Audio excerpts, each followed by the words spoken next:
Now discussing the objectives of financial regulation, we will go into each one of these as well. The first one is, as we've mentioned before, you want to protect your consumers and the investors. The second one is to ensure solvency and financial soundness of the country's financial institutions. This is important because people put a certain amount of faith and trust in financial institutions. And if one was to fail, it would have a ripple effect in the market.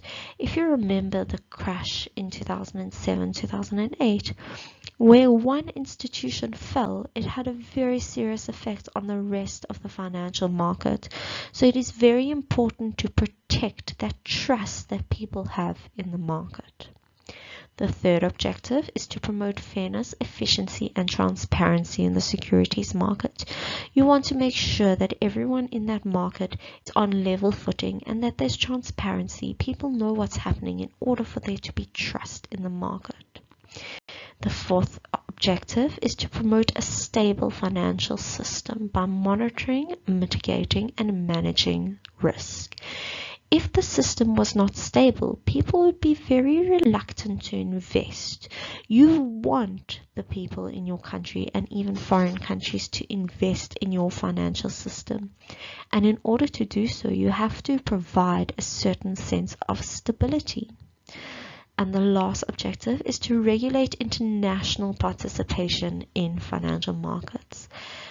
When you are dealing with international participation, you must remember that each country in the world has their own set of laws, and you want to make sure that your rules are strict enough so that people don't use your country's financial system to evade their own laws, and also not strict so that people will actually invest, because if the laws are too stringent, people will not invest. So you have to find a balance to ensure that you have international participation in your market.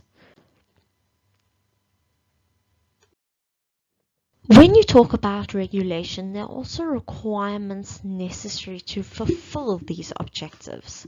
So firstly, it says the barriers to entry and exit the market need to be kept to a minimum. So when you talk about barriers to enter and exit, this is also an economic term. So if you look at your financial market, you want to make it easy enough for a new firm to list, to enter onto that financial market, and also easy enough to exit. So your type of barriers would be the cost involved to enter into and exit from a financial market.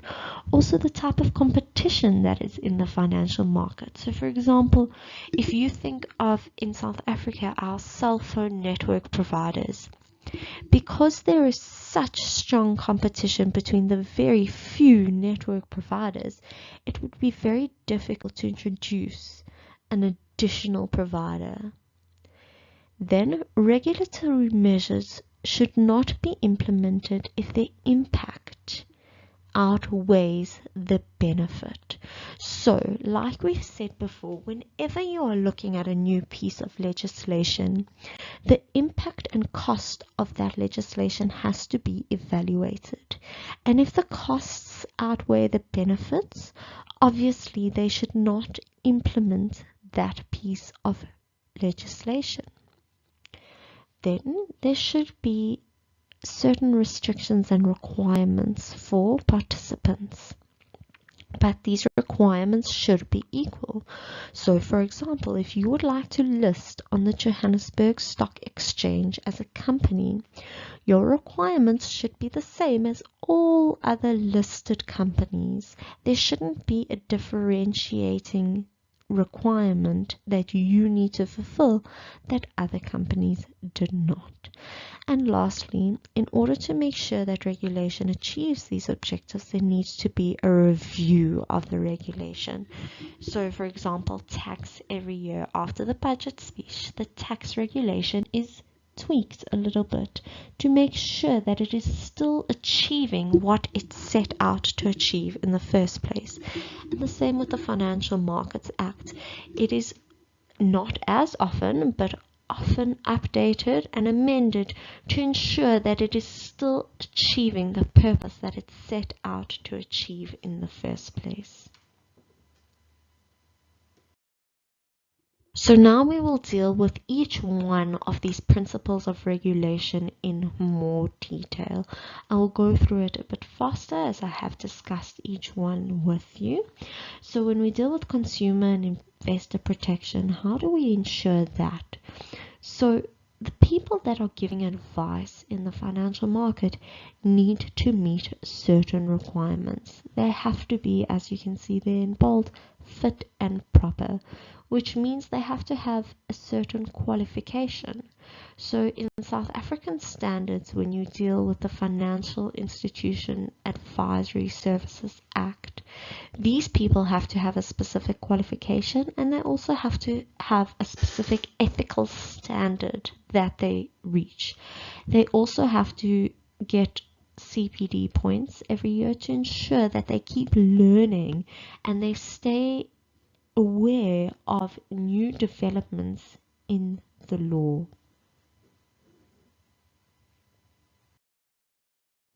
Ensuring that the securities markets are fair, efficient, and transparent. So if you look at any market, you deal in the primary market as well as the secondary market. The primary market is not used as often as the secondary market.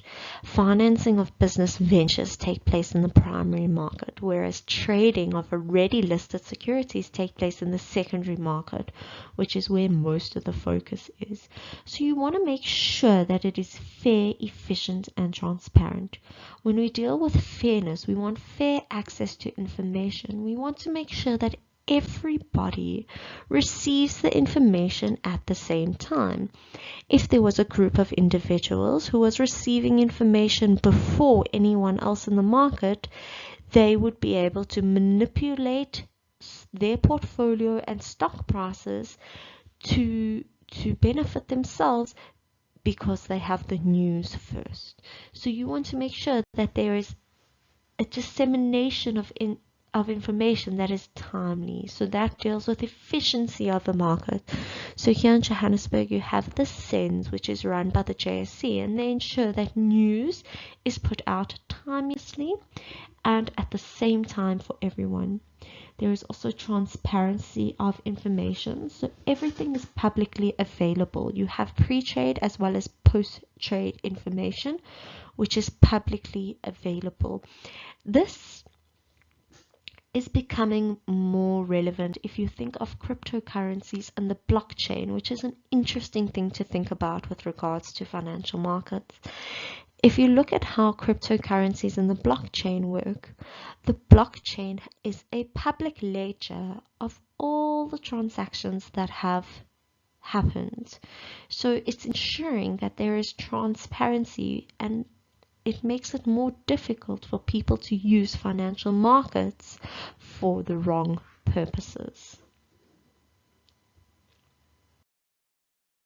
Ensuring the safety and soundness of financial institution, you want to make sure that your financial institution is stable. So you make sure that there are capital requirements there so that during a downturn, that institution can rely on those requirements so that it does not fail. We have discussed the implication of a failure of a firm, especially a big firm. It can have a ripple effect in the whole financial system. Ensuring systematic stability. Remember, South Africa is part of a global network. We are also vulnerable to shocks from other jurisdictions. So if there is a change in the dollar price, for example, we feel it here in South Africa. So I've said here on the slides that the 2007-2008 meltdown financial crisis illustrated this. So South Africa also suffered a recession. You will see later on in the lecture that ours was not as severe as the United States, but we still feel those effects.